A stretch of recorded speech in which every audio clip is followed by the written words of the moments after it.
نحمدہ ونصلی علی رسولہ الکریم اما بعد فاعوذ باللہ من الشیطان الرجیم بسم اللہ الرحمن الرحیم سورۃ اللیل مکیۃ سورہ لیل مکی صورت ہے، اس میں 21 آیات اور 1 رکوع ہے۔ اللہ تعالیٰ نے کائنات کی نشانیوں کے ساتھ ساتھ انسانوں کی بھی علامات ذکر کی ہیں۔ کون سے کریکٹر جو ہیں وہ ہدایت پر ہیں، کیسے اعمال انسان کو کس طرف لے جاتے ہیں، اس کی زندگی کو مشکل بنا دیتے ہیں، حتیٰ کہ اس کی آخرت بھی اس کے لیے مشکل ہو جاتی ہے۔ انتخاب اب ہمارے ہاتھ میں ہے کہ ہم زندگی گزارنے کے لیے کون سے راستے کا انتخاب کرتے ہیں، کون سی خوبیوں کو اپناتے ہیں۔ اعوذ باللہ من الشیطان الرجیم بسم اللہ الرحمن الرحیم۔ واللیل اذا یغشا، اور قسم ہے رات کی، اذا جب، یغشا وہ چھا جائے، والنہاری اور قسم ہے دن کی، اذا جب، تجلی وہ روشن ہو جائے۔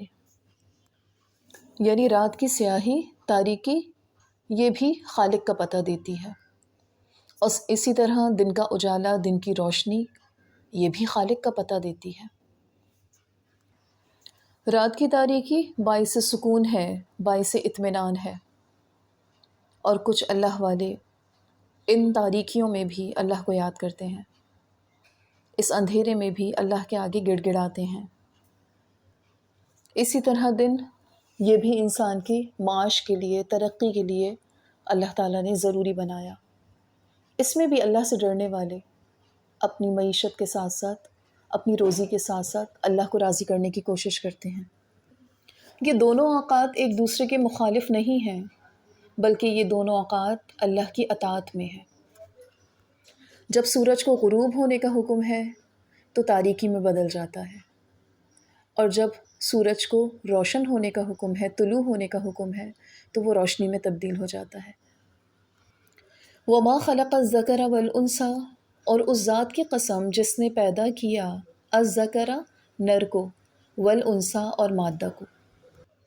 یعنی اللہ تعالیٰ نے مختلف جنس ہونے کے باوجود مذکر اور مؤنث کو جوڑا بنایا، نر اور مادہ کو جوڑا بنایا۔ آپس میں مختلف ہیں، لیکن ان کے ملنے سے ہی جوڑا بنتا ہے، تخلیق ہوتی ہے۔ اگر یہ مختلف ہونے کے باوجود اللہ کی اطاعت میں ہیں تو کائنات میں امن ہے۔ دونوں اللہ کو راضی کرنے کے لیے زندگی گزاریں، اللہ سے ڈرتے ہوئے زندگی گزاریں تو کائنات میں امن ہے، تخلیق کا مقصد پورا ہوتا ہے۔ اور جہاں ان میں اختلاف ہوا اور یہ اللہ کی اطاعت سے نکلے، وہاں کائنات میں بگاڑ ہے۔ تو مذکر اور مؤنث دونوں کو اپنی تخلیق کا مقصد سمجھنا ہے، اور اپنی زندگی مختلف ہونے کے باوجود ایک دوسرے کو اللہ کے لیے مطمئن کرنا لازم ہے۔ دونوں کے لیے اپنے دائرہ کار میں اللہ کی اطاعت کرنا لازم ہے۔ پھر فرمایا اِنَّ سَعْیَکُمْ لَشَتَّىٰ، اِنَّ بے شک، سَعْیَکُمْ کوشش تمہاری، لَشَتَّىٰ طرح طرح کی ہے۔ کائنات میں ہم نے جس کو بھی بھیجا، جس انسان کو بھی بھیجا، جس مخلوق کو بھی بھیجا، ان سب کی کوشش مختلف ہے۔ کوئی اللہ کی اطاعت میں لگا ہوا ہے اور اس اطاعت میں بھی درجہ ہے، کوئی اعلیٰ درجے کی اطاعت میں ہے، کوئی بہت اعلیٰ سطح پر اللہ کو راضی کرنے کی کوشش کرتا ہے، بہت مشکل حالات میں اللہ کا شکر کرتا ہے، بہت مشکل حالات میں اپنی زندگی صبر سے گزارتا ہے، بہت مشکل حالات میں اللہ کی عبادت کرتا ہے، اور ایک بہت آسانی سے خرچ کرتا ہے۔ اس کے لیے صبر کا کوئی پہلو نہیں ہے۔ اور کچھ ایسے بھی ہیں جو اطاعت سے ہٹ کر اپنی خواہش کے مطابق زندگی گزار رہے ہیں، ان کی کوشش مختلف ہے، ان کی کوشش کا مرکز ہی کچھ اور ہے۔ تو اللہ تو مخلوق کی ہر کوشش کو جانتا ہے، اس لیے فرمایا اِنَّ سَعْیَکُمْ لَشَتَّىٰ، تم لوگوں کی کوشش طرح طرح کی ہے۔ فَأَمَّا مَنْ أَعْطَىٰ وَاتَّقَىٰ، فَأَمَّا سو جس نے من آتا جو دیتا ہے اللہ کی راہ میں، واتقا اور پرہیزگاری بھی کرتا ہے. یعنی کسی کی کوشش ایسی ہے کہ وہ اللہ کی راہ میں مال دیتا بھی ہے اور پھر بھی ڈرتا ہے، مال دیتا بھی ہے پھر بھی گناہ سے بچتا ہے. یعنی مال خرچ کرنے کو وہ کافی نہیں سمجھتا، وہ اپنی زندگی کے ہر مقام میں اللہ سے ڈرتا ہے، اللہ سے ڈرتے ہوئے مال بھی خرچ کرتا ہے، اللہ سے ڈرتے ہوئے گناہ بھی چھوڑتا ہے، اللہ سے ڈرتے ہوئے اطاعت بھی کرتا ہے، اللہ سے ڈرتے ہوئے عبادت بھی کرتا ہے. مال خرچ کرتا ہے تو احسان نہیں جتلاتا، مال خرچ کر کے اللہ کو خوش کرنا چاہتا ہے. اور پھر تیسری بات یہ وَصَدَّقَ بِالْحُسْنَى، اور وہ سچ جانتا ہے، تصدیق کرتا ہے بالحسنہ، اچھی بات کی، کلمہ توحید کی، یعنی ایمان بھی لاتا ہے. تو 3 کام یہ انسان کی نجات کے لیے ضروری ہیں، اللہ کو راضی کرنے کے لیے ضروری ہیں، جن میں نمبر 1 اللہ کی راہ میں مال خرچ کرنا، نمبر 2 اللہ سے ڈرتے ہوئے زندگی گزارنا، اور نمبر 3 کلمہ توحید کی تصدیق کرنا، اس کے مطابق زندگی گزارنا، ایمان لانا.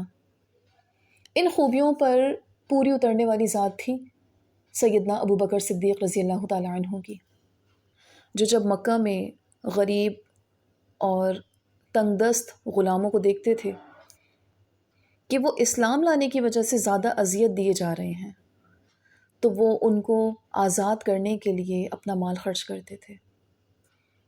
ایک دفعہ ان کے والد نے اس بارے میں ان سے دریافت بھی کیا کہ تم اپنا مال ان کمزور غلاموں کو آزاد کرنے کے لیے خرچ کرتے ہو جس کا تمہیں کوئی فائدہ نہیں، یعنی یہ غلام اتنے کمزور اور لاغر ہیں کہ تمہارے کام آنے والے بھی نہیں ہیں.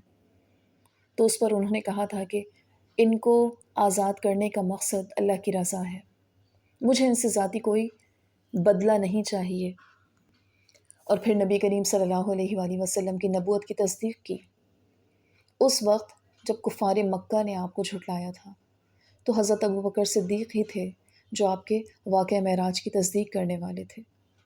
ایسے بہت سے لوگ گزرے جو سخی تھے، بہت خرچ کرنے والے تھے، گناہوں سے بچنے والے بھی تھے، لیکن ایمان کے اس لیول کو نہیں پہنچے جس پر حضرت ابو بکر صدیق پورے اترتے تھے. آپ صلی اللہ علیہ وآلہ وسلم کے چچا ابو طالب حقیقت میں انہوں نے دین اسلام کو تسلیم کر لیا تھا، مان لیا تھا، لیکن وصدق بالحسنى، اس کی تصدیق نہیں کی تھی، اقرار نہیں کیا تھا. فَسَنُيَسِّرُهُ لِلْيُسْرَى، تو ہم آسان طریقے کی توفیق دیں گے. فَسَنُيَسِّرُهُ، تو ہم اس کو توفیق دیں گے، لِلْيُسْرَى، آسان رستے کی. یعنی جو ان کاموں میں لگتا ہے تو پھر ہم اس کے لیے آسان راستہ کر دیتے ہیں، وہ راستہ جس کو اکثر لوگ اختیار کرنے سے ڈرتے ہیں، ہدایت کا راستہ، اللہ کو راضی کرنے کا راستہ. تو جو شخص کلمہ توحید کی تصدیق کرتا ہے، مال کی محبت کو دل سے نکالتا ہے اور اللہ سے ڈرتے ہوئے زندگی گزارتا ہے، تو اللہ تعالیٰ اس کے لیے یہ ہدایت کا راستہ آسان کر دیتا ہے جس کو عام شخص آسان نہیں سمجھتا. سب سے بڑی بات کلمہ توحید کا اقرار، اس بات کا اقرار کہ مجھے اللہ کے احکام کے مطابق زندگی گزارنی ہے، اپنے نفس کو اس پر آمادہ کرنا. اور پھر اس کی ابتدا ہوتی ہے کہ دل سے انسان مال کی محبت نکالے. جب اللہ کی راہ میں خرچ کرنا پڑتا ہے، اسے نظر آتا ہے کہ بظاہر اس کا صلہ کچھ نہیں ملنے والا، اور جب وہ اللہ کی راہ میں مال خرچ کرتا ہے تو پھر ڈرتا بھی ہے کہ کہیں میں اس پہ احسان نہ جتلا دوں، کہیں میں اس میں بدلے کی امید نہ لگا لوں. تو یہ تمام مراحل اللہ تعالیٰ پھر اس کے لیے آسان کر دیتا ہے. پھر وہ بے دریغ دن رات اللہ کی راہ میں مال خرچ کرتا ہے، اپنا تزکیہ کرتا ہے، اپنی نیکیوں کو کم سمجھتا ہے، اپنے گناہ اس کو بہت بڑے بڑے نظر آتے ہیں، نیکی کے کسی کام میں بھی وہ پیچھے نہیں رہتا، بڑھ بڑھ کر نیکیاں کرتا ہے، اپنی جان بھی اللہ کی راہ میں لگا دیتا ہے. وَأَمَّا مَن بَخِلَ وَاسْتَغْنَى، وَأَمَّا، اور البتہ، من بخیلا، جس نے بخل کیا، وَاسْتَغْنَا اور بے پرواہ بنا رہا، وَكَذَّبَ بِالْحُسْنَى اور جھٹلایا بہترین بات کو، فَسَنُيَسِّرْهُ لِلْعُسْرَى تو ہم آسان کر دیتے ہیں اس کے لیے سختی کا راستہ. یعنی اس نیک شخص کے برعکس بد شخص، اس ڈرنے والے کے برعکس یہ نڈر جو اللہ سے نہیں ڈر رہا، یہ شخص کیسا ہے؟ نفس کا بخیل، کسی کو اچھا مشورہ نہیں دیتا، کسی کے لیے وقت نہیں نکالتا، کسی کو اچھی نصیحت نہیں کرتا، کسی پر مال خرچ نہیں کرتا، اللہ کی راہ میں مال خرچ نہیں کرتا، صرف اپنے بارے میں سوچتا ہے، صرف اپنے فائدے کو دیکھتا ہے. جہاں سے فائدہ نہیں ملتا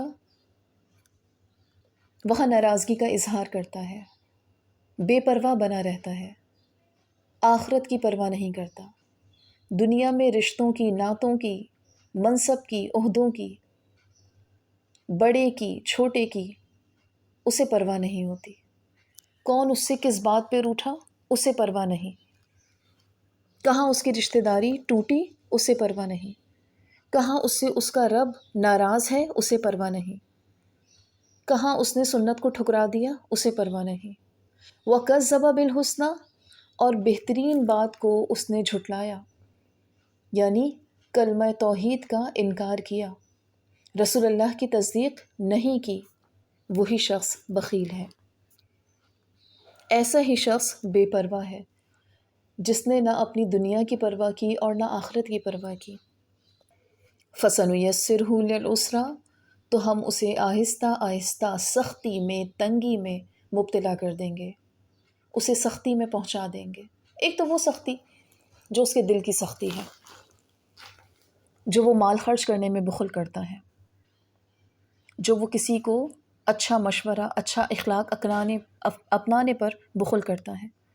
تو یہ سختی اسے مشکل زندگی کی طرف لے جائے گی، اور مشکل زندگی دنیا میں بھی وہ ناشکری کر کے اپنی زندگی کو مشکل بنا لیتا ہے، اور آخرت بھی اس کے لیے مشکل ترین ہے.